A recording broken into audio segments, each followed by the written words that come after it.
Were we right? What is going on in the Disney backroom deals? Whoa! So we have an interesting story today that it made me laugh, it made me chuckle, and it made me think, feel a little warm and cozy, especially during the winter season. We're about to reach into the holidays. We're all trying to get cozy up with family, good people, good times, and realizing that we might actually be making a difference.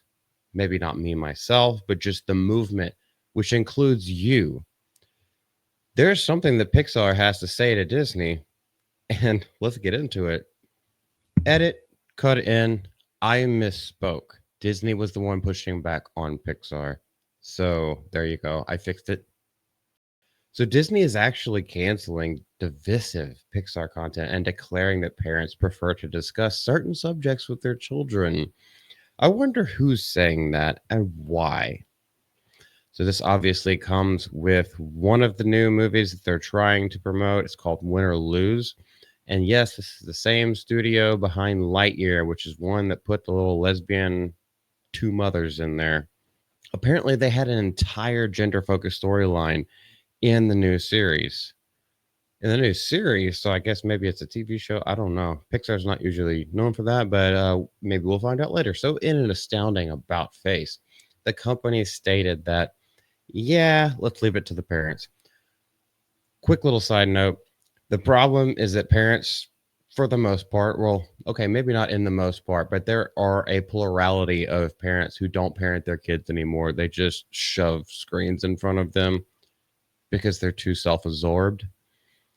But that's neither here nor there. And that doesn't come into the conversation. That's just a little gripe that I have. So this move comes as a shock considering that Disney company has often embraced identity politics. Embraced it. They've embraced it. They've shoved it in. They didn't even spit on it first.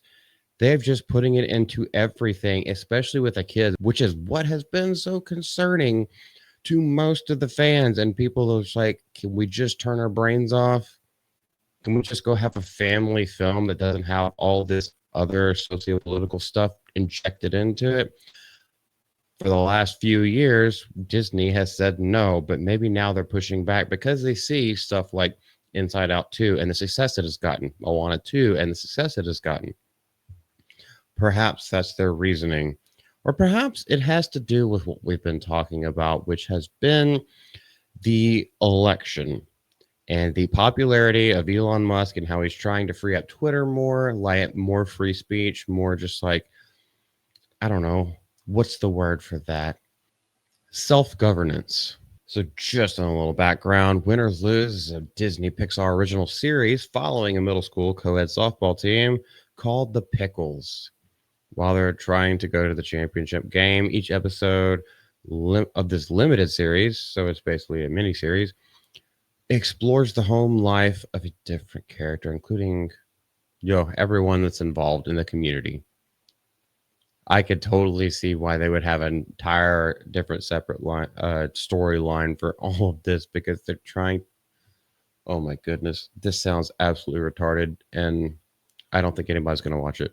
So, one of the 8 episodes originally featured lines focusing on a character who identifies as a gender different from their anatomy.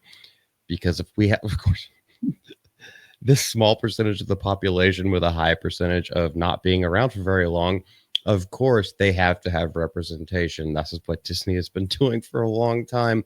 It has blown up in their face. It's absolutely failing at every quarter. But yes, this is how we'll spend millions of dollars. You wonder why these budgets for the movies are so dadgum expansive. Is because of things like this. Because they're not just hiring good writers to focus on a good story.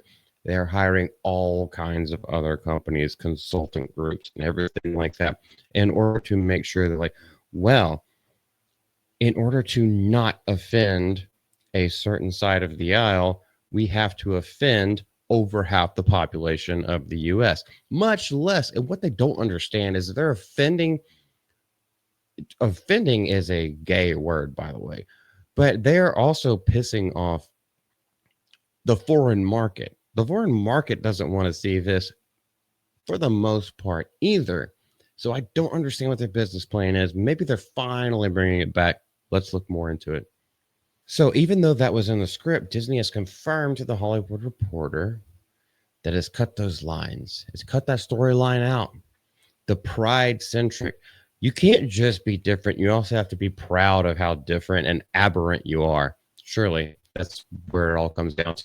So when it comes to animated content for a younger audience, we recognize that many parents will prefer to discuss certain subjects with their children on their own permanent timeline. Oh my goodness, bring parenting back. Make parenting great again. Let's go, Trump. Barron's doing an awesome job. The character remains in the show. Why would you don't have to cut the character? See, this is the thing. And let me just go full screen for a second. This is the real problem with all of this. These people do exist in real life. There are people with mental illness everywhere. There are people who identify as other things. There are people that you don't agree with everywhere. These people do exist. So you don't have to cut them out of a story. If you were to go around, if you live in a big city, if you were to go around, walk the block, and film and talk to everyone that you meet up with at the local corner gas station. Let's just say that you will meet people from all walks of life. All people are different. Now, do you have to focus on their story? No, you don't. And in a multi-million-dollar budget, of course, why are you choosing? It's almost like a reality show what they're trying to do with Disney, in my opinion. They're trying to find the people like American Idol that have like the most crazy backup and effed up stories, and they're focusing on those people, whether they're the best or not. No, it's the people with a story behind them. That's what they focus on because they want to like try to tug at your heartstrings. But that's not the most interesting thing. And that's not the point of the whole overarching theme, which is what Disney has forgotten, what a lot of companies have forgotten since 2000, what, 2016, 2015, when most of this like first took the main stage.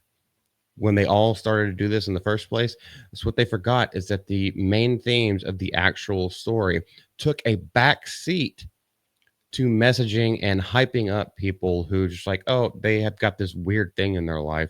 There's something strange about them. There's something different that isn't just the status quo and normal. And so let's hype that up. I was like, okay, well, what was this movie about? What was this series about? Why is this injected in there? And that's why viewers are walking away in droves. That's why nobody's pulling out their wallets anymore. That's exactly it, because nobody gives a crap. It's like, okay, I can see you from a distance, appreciate you, and accept you from a distance. But I also there's that little thing. It's like you came out of the closet, but you could still stay in the bedroom. Still keep that shit in the bedroom. Anyway, what do you guys think about it? This is Multi from the GCA. We will see you later. And feel free to comment. Do it. Do it. Do it now.